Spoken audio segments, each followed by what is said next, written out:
Hello बच्चों, I hope आप सभी बहुत अच्छे होंगे और अच्छे से पढ़ाई कर रहे होंगे। आज का जो हमारा हिंदी ग्रामर का टॉपिक है वो है पदबंध, जिसका हम एक क्विक रिवीजन करेंगे। आपने देखा होगा कि पदबंध से संबंधित आपसे प्रश्न पूछे जाते हैं, जिसमें 5 प्रश्न आते हैं। आपको 5 में से किन्हीं 4 प्रश्नों के उत्तर देने होते हैं। तो सबसे पहले हम पदबंध की परिभाषा देख लेते हैं, क्योंकि एग्जाम में आपसे पदबंध की परिभाषा भी पूछी जा रही है। तो संज्ञा पदबंध बहुत आसान है। वाक्य में जो संज्ञा का काम करने वाले पद समूह होते हैं उनको संज्ञा पदबंध कहते हैं। उदाहरण है गंगा यमुना वाला देश भारत ही है। सर्वनाम पदबंध, वाक्य में सर्वनाम का काम करने वाला पद समूह सर्वनाम पदबंध कहलाता है। जैसे शेर की तरह दहाड़ने वाला वह कांप क्यों रहा है। इसके बाद हम विशेषण पदबंध की बात करेंगे। किसी संज्ञा और सर्वनाम की विशेषता बताने वाला पद समूह विशेषण पदबंध कहलाता है। उदाहरण, लकड़ी से बनी यह अलमारी बहुत सुंदर है। अब तक क्रियापदबंध, एक से अधिक क्रियापद मिलकर जहां क्रिया का कार्य समाप्त करते हैं वहां क्रियापदबंध होता है। उदाहरण, पिताजी अब तक दफ्तर से आ गए होंगे। नेक्स्ट देखते हैं। नेक्स्ट है हमारा क्रिया विशेषण पदबंध। क्रिया विशेषण की जगह प्रयुक्त होने वाले एकाधिक पदों का समूह क्रिया विशेषण पदबंध कहलाता है। कहने का मतलब है क्रिया विशेषण में कि जो क्रिया शब्द की विशेषता बताते हैं उन्हें हम क्रिया विशेषण कहते हैं। पदबंध आपकी संज्ञा, सर्वनाम, विशेषण, क्रिया और क्रिया विशेषण की परिभाषाओं पर ही आधारित है। यदि आपको इन सब की परिभाषा बहुत अच्छे से आती है तो आप डेफिनेटली पदबंध से संबंधित प्रश्नों को बहुत ही आसानी से सॉल्व कर सकते हैं और फुल मार्क्स ला सकते हैं। अब मैं आपको एक बहुत ही सिंपल सा ट्रिक बताती हूँ। इस ट्रिक के माध्यम से आप वाक्य को देखते ही समझ जाएंगे कि ये कौन सा पदबंध है। तो आप बहुत ही ध्यान से सुनिएगा।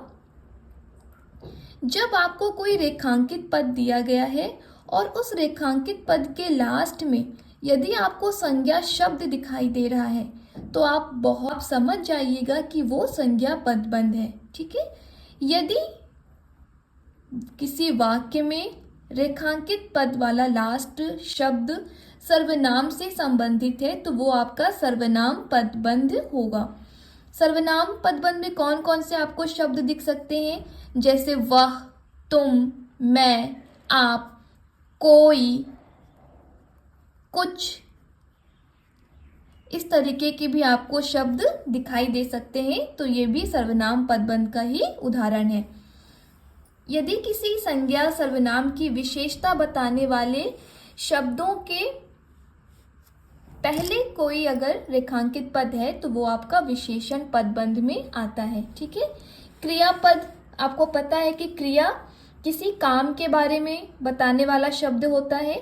तो जब किसी वाक्य के सबसे अंतिम में अगर आपको रेखांकित पद दिखाई दे रहा है तो आप समझ जाएंगे कि वो क्रिया पदबंध है। क्रिया विशेषण पदबंध की ट्रिक बताऊं तो आप देख सकते हैं कि इस तरह के वाक्यों में मध्य में आपको रेखांकित पद दिखाई देते हैं, या फिर दूसरा जो तरीका है वो है कि क्रिया के जस्ट पहले, मतलब क्रिया की जो विशेषता बताई जा रही है अगर वो पद रेखांकित है तो वो आपका क्रिया विशेषण पदबंध में आता है। जैसे यहाँ पे आप एग्जाम्पल देख रहे हैं, नदी कलकल करती हुई बह रही है। तो यहाँ पे बहना क्या हो गया, एक क्रिया हो रही है बहने की, और इस क्रिया के जस्ट पहले जो भी विशेषता बताई जा रही है वो क्रिया विशेषण पदबंध है। ठीक है। अब हम इससे संबंधित कुछ अभ्यास कर लेते हैं, क्योंकि बच्चों आपको पता है कि बिना अभ्यास के आप किसी भी टॉपिक पे अपनी पकड़ नहीं बना सकते हैं। तो यदि आप अपने पेपर को बहुत ही आसानी से सॉल्व करना चाहते हैं तो आपको प्रैक्टिस ज़रूरी है। तो चलिए हम प्रैक्टिस कर लेते हैं। अब हम ये अभ्यास कर लेते हैं। तो बच्चों आप देख रहे होंगे कि यहाँ पे वाक्य दिए हुए हैं जो रेखांकित किए हुए हैं और हमें इनको पढ़कर बताना है कि ये आपको कौन से पदबंध लग रहे हैं। तो यहाँ पे जो पहला है वो है, 2 ताकतवर आदमी इस भारी मेज को उठा पाए। तो यहाँ पे आप देख सकते हैं कि आदमी में आदमी तक पद को रेखांकित किया गया है और आदमी क्या है आपका संज्ञा है, इसलिए ये हो गया आपका संज्ञा पदबंध।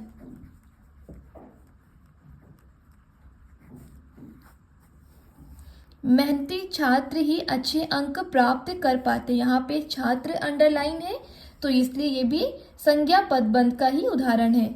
दशरथ पुत्र राम ने रावण को मारा था, यहाँ पे राम तक अंडरलाइन है और राम भी क्या है आपका संज्ञा पदबंध में आता है।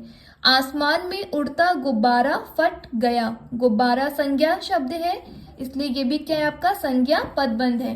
कहने का मतलब है कि आपको रेखांकित पदों के सबसे अंतिम शब्द को देखना है और पहचान बतानी है कि वो कौन से पदबंध में आता है। तो यहाँ पे कह सकते हैं कि ये सभी पद मिलकर संज्ञा की ओर संकेत कर रहे हैं, इसलिए ये संज्ञा पदबंध है। इसके बाद हम दूसरे अभ्यास पे चलते हैं। हमारे देश के नेताओं में कुछ नेता अच्छे हैं, तो आप देख रहे हैं यहाँ पे कुछ शब्द तक अंडरलाइन है और कुछ किस में आता है सर्वनाम में। अभी मैंने आपको सर्वनाम पदबंध की ट्रिक में बताया था कि आपको सर्वनाम पदबंध में अंतिम में आपको कौन कौन से शब्द दिखाई दे सकते हैं। ऐसे ही शरारत करने वाले छात्रों में से कुछ पकड़े गए, ये भी सर्वनाम पदबंध के अंतर्गत ही आता है। विरोध करने वाले लोगों में से कोई नहीं बोला, कोई भी सर्वनाम पदबंध है। आपके अपनों में कौन आपका साथ देगा, कौन शब्द भी सर्वनाम है, इसलिए ये भी सर्वनाम पदबंध के अंतर्गत आता है। तो यहाँ पे हम कह सकते हैं कि कुछ, कोई, कौन ये सारे सर्वनाम शब्द हैं, इसलिए ये सर्वनाम पदबंध से संबंधित हैं।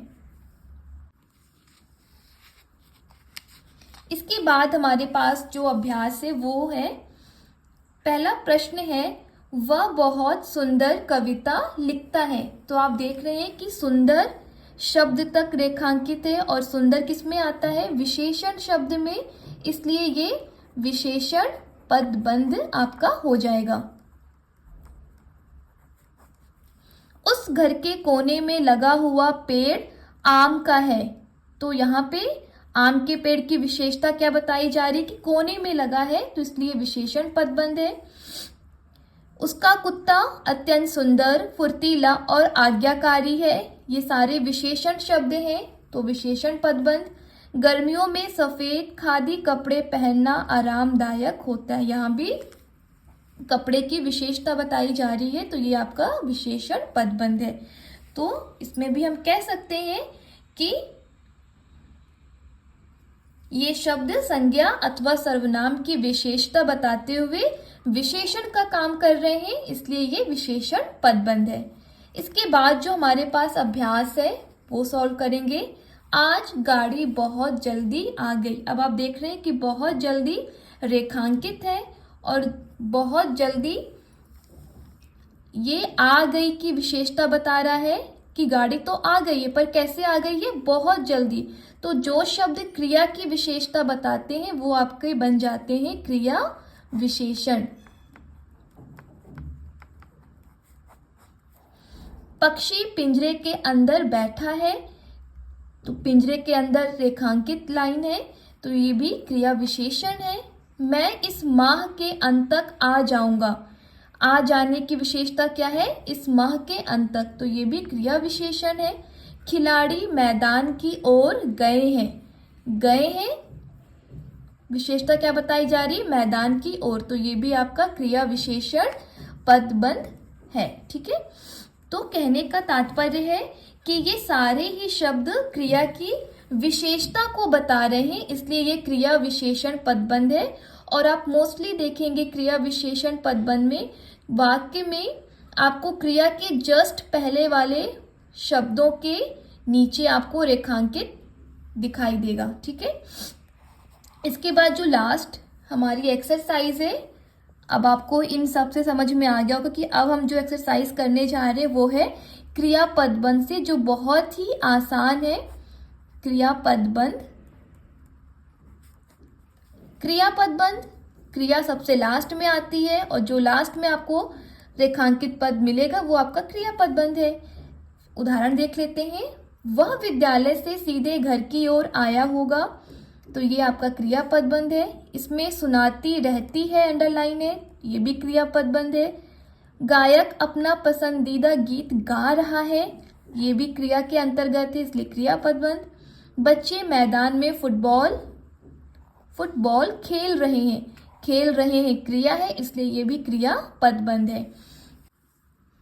तो ये था पदबंध का टॉपिक। आई होप बेटा आपको आज की वीडियो बहुत अच्छी लगी होगी, आपने बहुत अच्छे से इसको सॉल्व भी किया है, इसकी प्रैक्टिस भी हमने अच्छे से कर ली है। और लास्ट में फिर यही कहना चाहूँगी कि बिना अभ्यास के हमारी पढ़ाई अच्छी नहीं हो सकती है, तो अभ्यास बहुत ज़रूरी है। आप जितना अभ्यास करेंगे आपको टॉपिक उतना अच्छे से समझ में आएगा और आप एग्ज़ाम भी उतने अच्छे से दे पाएंगे। तो मेरी पूरी कोशिश है कि हम हर एक टॉपिक को अच्छे से समझें और साथ ही साथ उसका रिवीजन भी करें, ताकि आपके एग्ज़ाम की अच्छी प्रैक्टिस हो सके और आप अच्छे नंबर लाएं। मिलते हैं आपसे न्यू वीडियो में, तब तक के लिए पढ़ते रहिए, मुस्कुराते रहिए। एग्ज़ाम के लिए ऑल द बेस्ट।